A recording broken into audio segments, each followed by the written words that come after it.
All right. What's up, pre-calc? Let's dive into some factoring. I'm gonna keep this video about 10 minutes long. Once you finish it, your goal is just to finish the worksheet. I'm gonna adjust this on campus, so don't look at the top, but this is what you're gonna be working on. General factoring. There's the answer key. Don't look at it till you're done. Come on, I'm trying to make you think in here. Use that to check your answers. Don't pull them up side by side. It's not going to do you well on the quiz, I promise, because you'll be like, oh, I'm getting this. This is easy, when really the answer key is your crutch. So think, work with a partner or somebody in your pod. General factoring worksheet. It looks like this. Factor completely. Here's why I love this sheet. It's my favorite factoring sheet because, number one, they're all mixed up. Number two, there are multiple steps. Sometimes you might factor one method and then not be done. Notice it says factor completely. So there could be one where you break it down difference of squares and then you can go farther. So be on the lookout for that. Reminder, always look for a GCF first. And then you ask yourself, are there two terms? If so, I know how to factor it. Difference of squares or cubes. Are there three terms? If so, I know how to factor it. Are there four terms? If so, we're going to use grouping. Okay, go back and use your notes on this from Thursday when I walked you through these factoring methods. We did pretty well, but again, it was quick and we don't learn things until we practice. That's what today's all about. So I'm just going to do a couple of these. So these are freebies. Your homework is to finish. I'm going to do 3 or 4 of these just to get you rolling, and then we'll go from there. As you can see, oh my goodness. Whoa. What the heck is that? You know what? Let's go ahead and start with that. Let's not shy away from our problems in life, you know? So, number 14. Is there a GCF? You see what I did there? I did not get intimidated. I stuck to my guns. Is there a GCF? Sine, square, and sine. This one has a sine. Hey, the first 3 have a sine, but the last one doesn't. They don't have a cosine. Nope, no GCF. So how many terms? 1, 2, 3, 4. All right. I don't have to think anymore. It's grouping. So, follow my method. What's the GCF of the first 2? They both share a sine. So I pull out a sine of x. So this is, by the way, because we're not super familiar with the trig yet, you always write sine with the x on it. Like that's just how it's written. And you notice you put the squared here to show that it's squared, because if we put it there, that would look like the sine of x squared, and that's not what we're talking about. We are saying that sine is squared. So that right there and this right here mean the same thing. There are 2 sines right there, just like this says there are 2 x's. Okay? So this has 2 sines. This one right here has 1. So we are going to factor out a GCF of sine, which then leaves behind a sine, and then leaves behind a cosine. There's my first GCF. Now I'm going to go over here and pull out a GCF. It looks like they both have a tangent. So I'm going to pull out a tangent. And then I'm leaving behind a sine and a cosine. Beautiful. What do you know?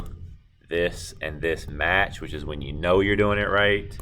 So now we just take that, which they both share, and that is our GCF that we pull out.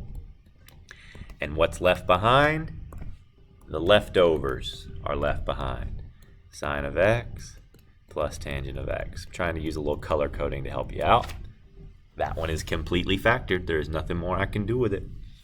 Okay? That was I would recommend doing this for your study habits. Like when you go back and look at this. Put the type next to the problem. That was a grouping problem. Let's do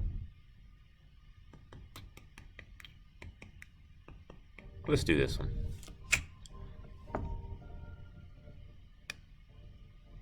Is there a GCF? Yes, there is. They all share an x, and that is it. Are we done? And this can be broken down more. How many terms? 1, 2, 3. So this is going to be guess and check.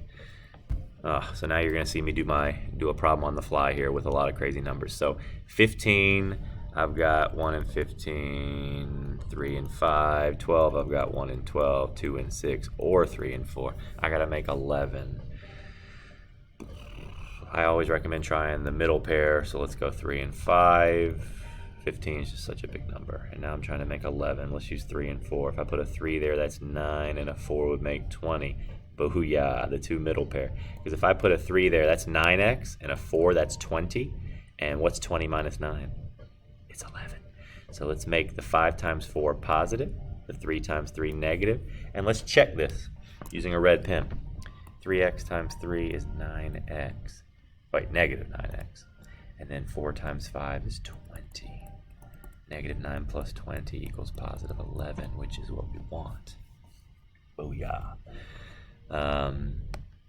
So can we factor any more? My answer is this. Notice how that GCF that I pulled out in the front, it still sticks around. It's a part of your answer.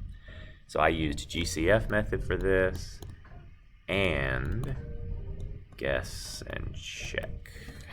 That's dumb. Guess and check. All right, 2 down. Let's do 2 more.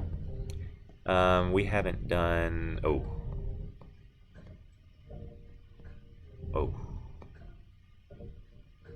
I don't want to do some of these big ones. I want you to do them.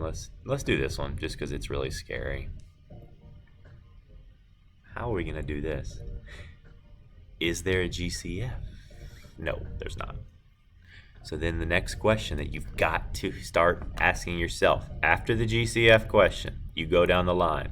Does it have 2 terms, or 3, or 4? Well, you got to be careful because it might look like 1, 2, 3, 4, but this actually only has 1 term right here minus another term right there. This is actually 2 terms. So this is either going to be a difference of squares problem or a difference of cubes.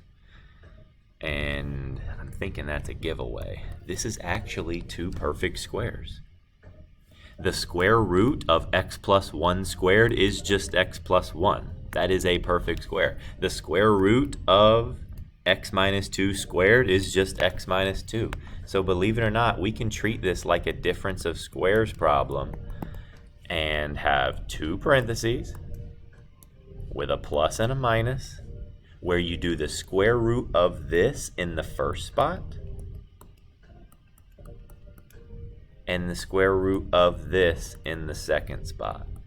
Look at that. Whoa. Whoa, rewind that. Okay, I used the difference of squares method to factor this. I would give you full credit, I think, if you stopped here. No, because it's not all the way cleaned up. Okay, because this right here, stuff can combine. X and X makes 2x. 1 minus 2 makes 1. So that could clean up. And then this can also clean up, and you got to be careful because this negative technically has to hit both of those. That's how you do subtraction with polynomials. So what is x minus x? That cancels. What is 1 minus a negative 2? 1 minus a negative 2 is 1 plus 2. So that literally just turns into a 3. That is our answer. Rewind and run that back. That's a tricky one. Difference of squares method. All right. I'm hungry. When's lunch? 5 minutes from now. Okay, I got time for one more problem. We've done a difference of squares. I don't want to do a cubes problem. Just remember, use your formula. A cubed plus b cubed. Use the SOAP formula. Pull out your notes. So what do we want to finish with?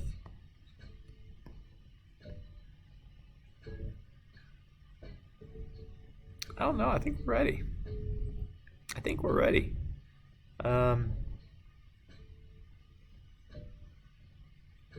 We're ready.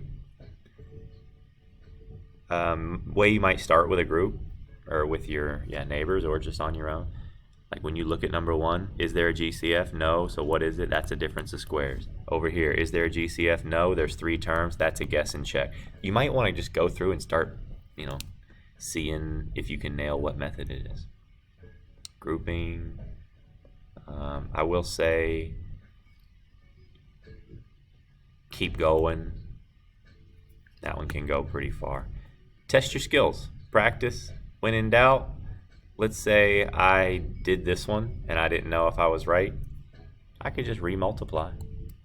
refoil, multiply it all by x, check your work. All right, crew, your homework is to finish this assignment, do it on OneNote, save it as a PDF, submit it for credit. I'll grade it in the next couple days, and tomorrow we will just get ready for the quiz, go over everything. Make sure we're feeling good.